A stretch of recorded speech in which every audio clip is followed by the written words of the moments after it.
Let's begin. Today, it's going to seem for most of the class that we're not talking about Christianity, because we are taking an excursus today into looking at Islam, how it started, what they believe, and especially how it spread, and we'll see at the end how this impacts the history of Christianity very much. The Romay girl. Oh yeah. I don't remember. Oh, it was talking about the recording of the class. Oh, is that? Yeah. So normally we record on Sunday, but we're recording on Tuesday because I literally forgot to press the record button. Oh. The whole thing was set up there. It was a comedy of errors. Okay. So, Islam is founded by this man named Muhammad. He was born in the town or city of Mecca in 570. Mecca is, of course, in modern-day Saudi Arabia.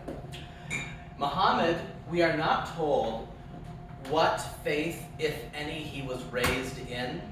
What we do know is he was raised in a very polytheistic culture. Both Christianity and Judaism were known of, and they were somewhat present in those parts of the world. So it's the kind of thing that Muhammad could have known about, but they had not become the dominant faith like in the Roman Empire, which then became the Byzantine Empire at this time in history.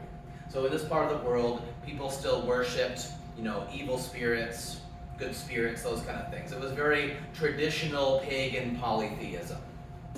Now, Muhammad was orphaned, so he had to kind of fend for himself in a certain way. When he was 25, he married a wealthy woman who was much older than him. I forget the exact age difference. I believe it was about 15 years, so 25 and 40, more or less, give or take a few years. How they met was Muhammad had taken a job running caravans or protecting caravans for trade between cities, and this woman was someone who would own those things. And evidently he did such a good job, and he impressed her that she decided to marry him. Now, this would have given Muhammad, if he had wanted it, just a kind of a materially secure life, where he wouldn't have to work or worry about money. He could just shoot the breeze, be a country club person, whatever that would have meant in Arabia in the 600s. But the records show that he was not content with a purely material life. So he was in the habit of going off in the desert to meditate and to seek meaning. Honestly, the kind of thing that people do nowadays too. You just go out in the desert, you just think, meditate. People would in the ancient world too. Now, in 610, on one of these meditation outings, when he was 40 years old, Muhammad experienced what was referred to as the call. And I'll read this. I was lying asleep when an angel came to me with a piece of material and said, "Read this." I replied, "I cannot read." Then he pressed it against me so hard that I thought I would die. Then he let me go and said again, "Read." Nervously I replied, "What am I to read?" The angel said, "Read in the name of your Lord, he who created and made man from an embryo. Read, for your Lord is merciful like no one on earth, he who instructed men by the pen. He taught him what he did not know." I awoke from my sleep, and it was as if these words were written on my heart. I came out of the cave and stood on the side of the mountain. Then I heard a voice calling to me from heaven, "Muhammad, you are God's messenger, and I am Gabriel." So, Gabriel, I think, stands out to us. Gabriel is one of the named archangels in the Bible. Gabriel, for example, is the angel who appeared to Mary at the Annunciation and told her she would conceive and bear a son who would be called the Son of the Most High. Even though Gabriel is not named as doing so, he is also probably the angel who appeared to Joseph in his dream and said, "It's okay to marry her." So this is what Muhammad claimed happened. So, what does this mean? Well, what's interesting is at first, Muhammad was terrified by this. He thought that a demon had appeared to him and told him this. It was not a comforting experience. Now let's consider Muhammad's impression of this first call, or this first interaction, we'll call it, with how the Bible describes people meeting angels. I mean, if we think of the Easter Gospel, for example, we're told the women came into the tomb, they saw the angel sitting on the right side, and they were alarmed. So, and we are not surprised by that. If we were to see any kind of angel or demon, whatever it was, let's just say it would surprise us too, at the very least. But off the top of my head, I can't think of interactions that angels have with people whom they are calling to be God's instrument or prophet, where the person goes away from that interaction thinking, oh, this is some kind of evil force. Is something coming to your minds or no? I'm guessing not. That usually it's made pretty clear that this angel is one of God's angels, not one of the fallen angels of the devil. But anyway, Muhammad, he thought this was a demon, and he wrote this down. This is recorded. This is not me making it up. But it was his wife who said, no, you should kind of seek this out. And so at her urging, he went back into the wilderness for 3 years, where he claimed he continued to have these visions. And it was only after those 3 years of receiving visions and messages that Muhammad went public. But when he did, he was widely opposed in Mecca, and it actually brings to mind one of the reasons why St. Paul was opposed in the Greek city of Ephesus. Because there, it was not just people who did not like the theology of what Paul was teaching, contrasted to Judaism. It was that they didn't like that Paul was preaching of a single God who exists in a city where it was known for the creating of false idols, like home gods that you would take home like a souvenir. Mecca was also a place like that. It was known for being a production area for these idols. And so if you have Muhammad show up who says there's only one true God and he doesn't have any image, that's going to create an economic problem. So even though Muhammad was mostly opposed in Mecca, he did gain some followers in the town. But eventually the opposition became so great that in 622, Muhammad left Mecca, and he and his followers went to Medina, which is 250 miles to the north.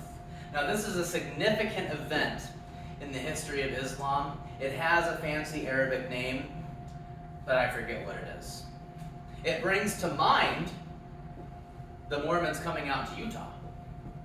You'll notice as we go through this history that there's reasons why people refer to Joseph Smith as the American Muhammad. That you can change the names and the maps where these things happen, but a lot of things seem similar.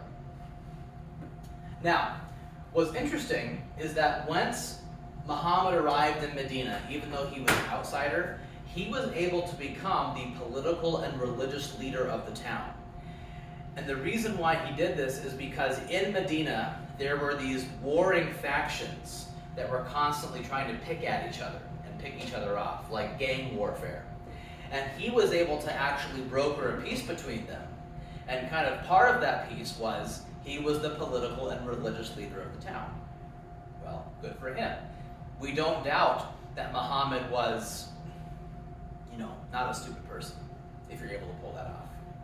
But after brokering peace in Medina and becoming basically in charge there, what Muhammad started to do was lead these raids on merchant caravans that were going to and from Mecca. This was his way of strengthening and enriching himself and his position and weakening that of the people who had opposed him in Mecca. But not all of Muhammad's followers were into this. This was a normal part of Arabian culture, to just raid, basically just attack and steal. That was a normal part of the life then. But not all of his followers thought this was what a true prophet of God should do. They thought, well, Muhammad is just trying to get rich. And so very conveniently, Muhammad received this message from God.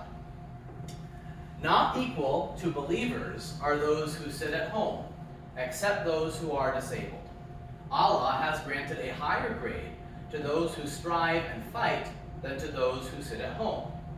Those who have left their homes and suffered harm in my cause and fought and were slain, verily I will blot out their iniquities and admit them into gardens with rivers flowing beneath. So, by the way, this is something that was confusing on Sunday. Muhammad was not saying that he personally would blot out their iniquities, but he was repeating this message as if it was from Allah. So basically, Allah said, you have to go with Muhammad on these trips. If you don't, you are lesser in my sight, and if you are harmed or killed, then you are promised heaven. So, pretty convenient, I would say.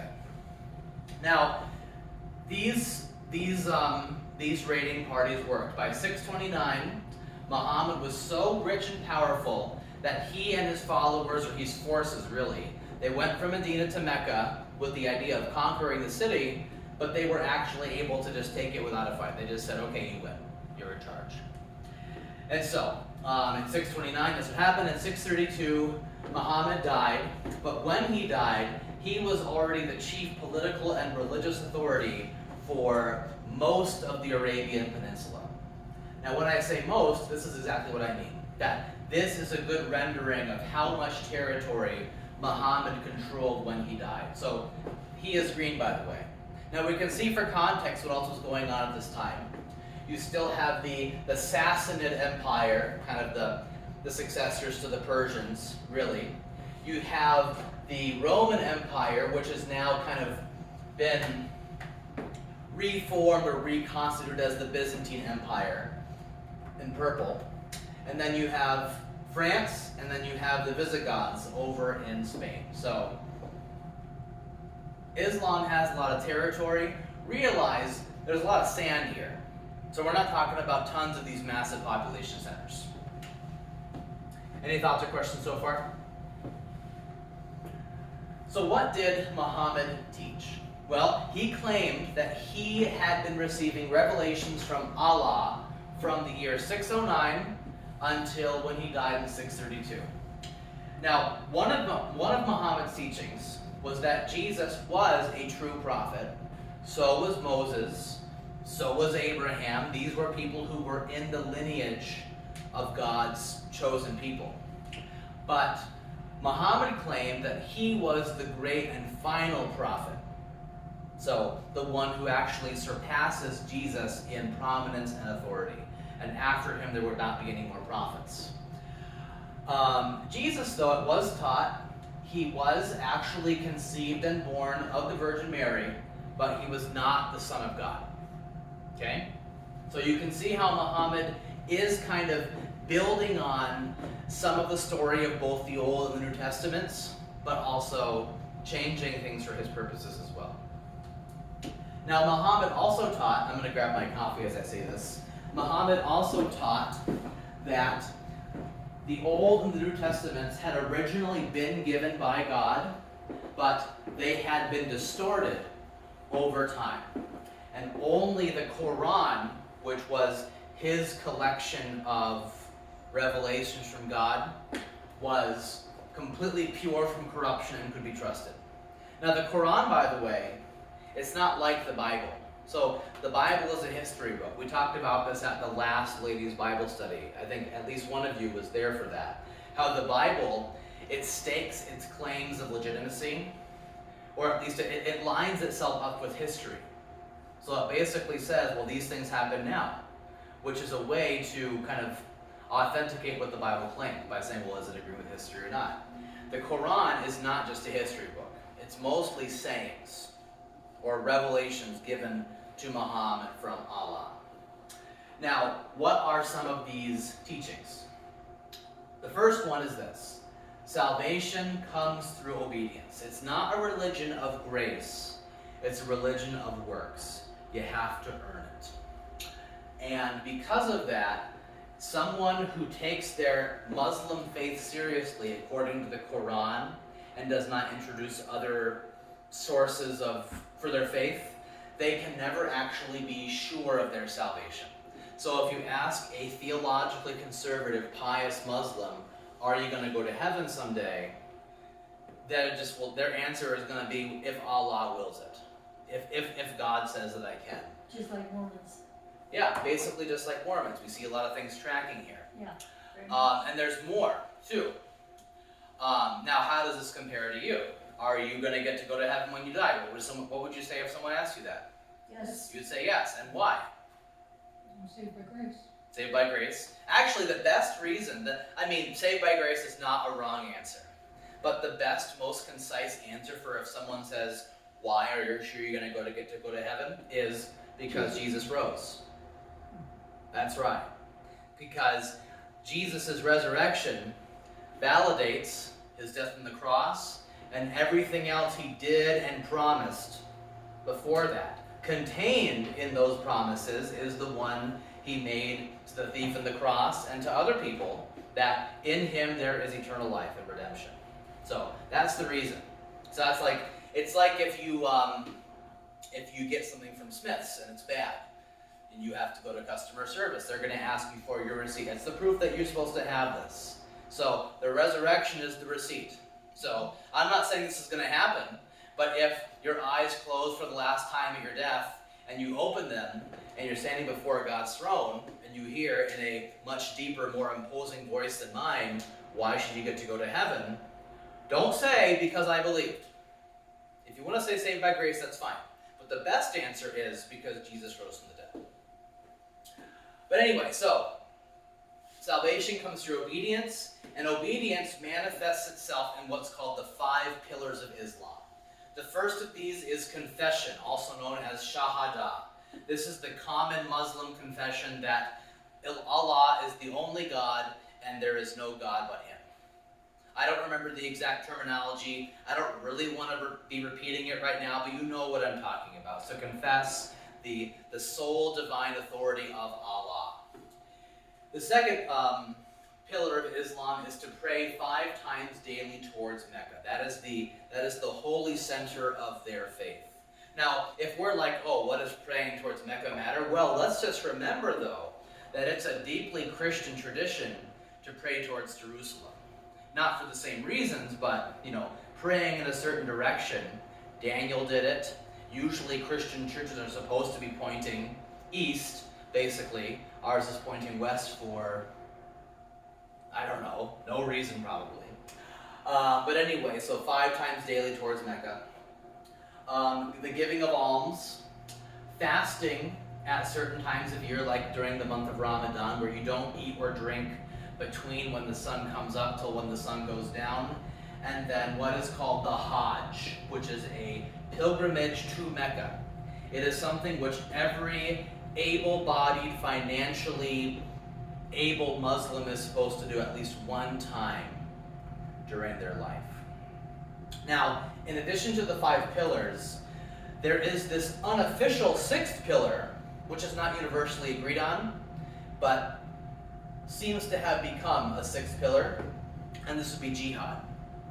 Now, Bobby, you mentioned how a pious Mormon who takes what the Book of Mormon says seriously, like, for example, you're saved after you've done all you can do, you can never be sure where you're going to end up, which is a cause for distress, a cause for guilt and being weighed down, which would be a theological reason why Utah ranks either at the top or close to the top of suicides per capita in the country.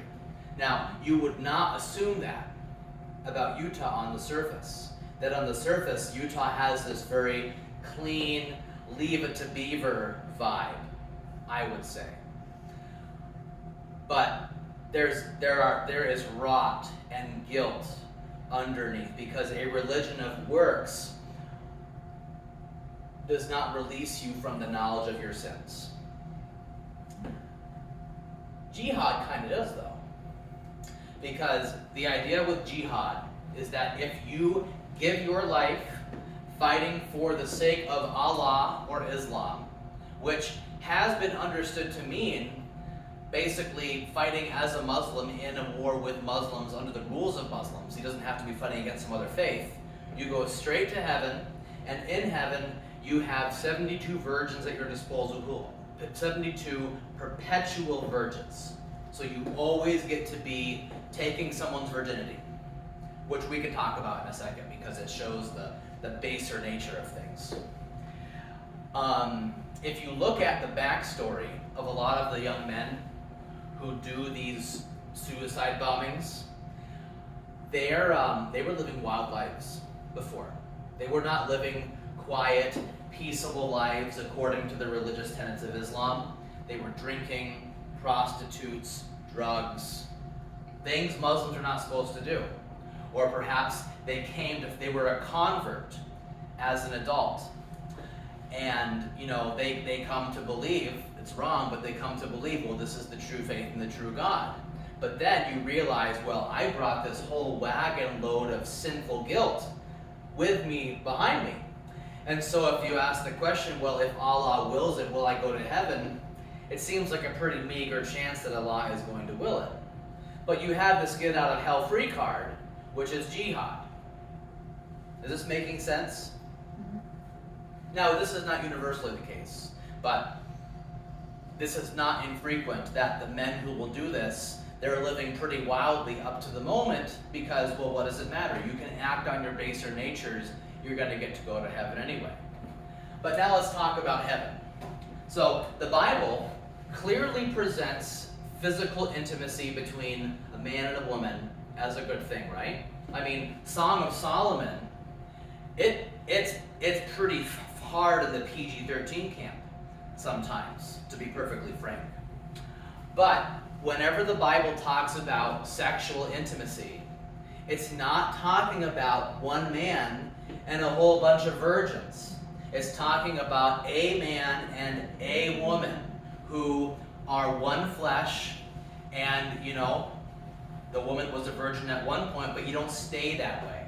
So it's marital intimacy, which is presented as the gift from God, as opposed to this kind of rapey thing, where you get a new girl frequently, and she's always brand new. You always get to have that privilege, if that makes any sense. I mean, this is skeezy when you think about it. I don't want to get too deep, but you see what I'm talking about here. This exudes a human worldly source, not one from God. Kind of like how Smith taught that God told him that he could marry other women, even women who already had a husband. It seems like a way to break the sixth commandment. Almost. A really convenient revelation. Yes, very convenient. And then, kind of the last will and testament of Muhammad that he left to Islam was to keep fighting all peoples and nations until everyone acknowledges no God except Allah. So this is the Muslim Great Commission. When Jesus left the world, he said, go make disciples by doing what? Two things. What were they? Preaching the gospel, baptizing, and administering the sacraments. Muhammad, he does say, go into all the world, but he doesn't say with the word and the sacraments, it's with the sword and the spear. Go conquer everyone until everyone is under Allah's rule. So after Muhammad then, he was succeeded at first by his father-in-law, Abu Bakr. Abu Bakr, he was able to gain control of the rest of the Arabian Peninsula, but the main thing he is known for is he compiled the Quran into writing. Because up to that point, it had actually not all been written down. It was memorized by a lot of people. But there was this certain battle at which a whole bunch of those people were killed, and he's like, maybe we'll write this down. So that's the thing he is known for.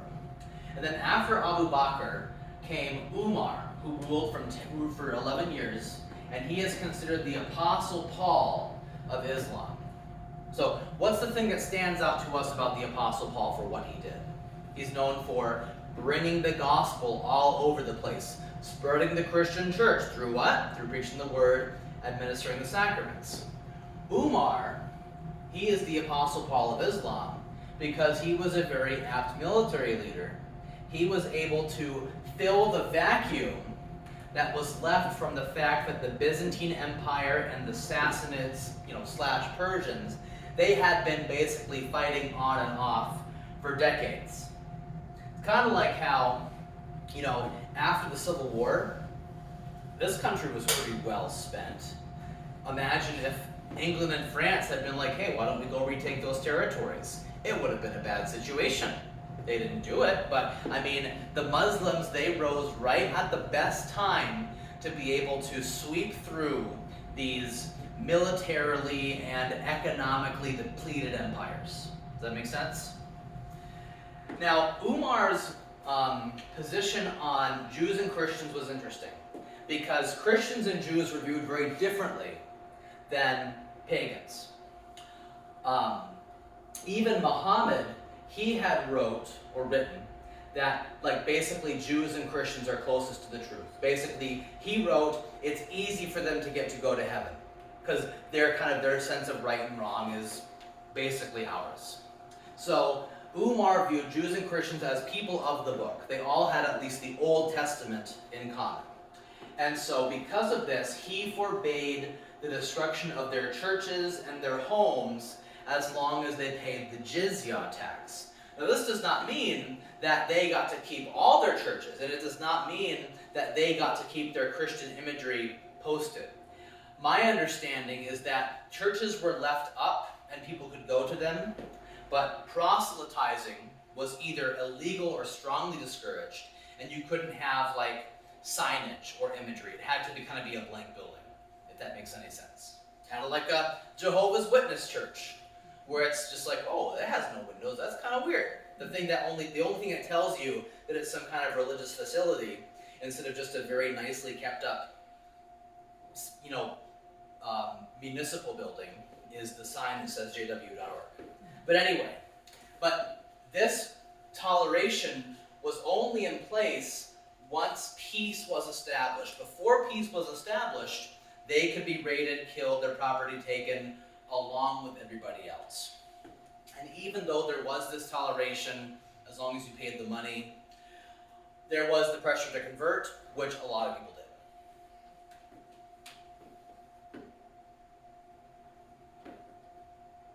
And so you can see how great Islam spread during Umar's rule. This is a little bit after him, but you can still get the idea. It took over a lot of places. So now, especially think about this. Where are the ancient centers of Christianity? Alexandria, conquered. Jerusalem, conquered. Antioch, conquered. Constantinople is still free. All the places in Greece where we hear about letters being written are still free, and Rome is still free. But you can see how the Christian world has been greatly impacted by all of this. Now, after Umar came this guy named Uthman.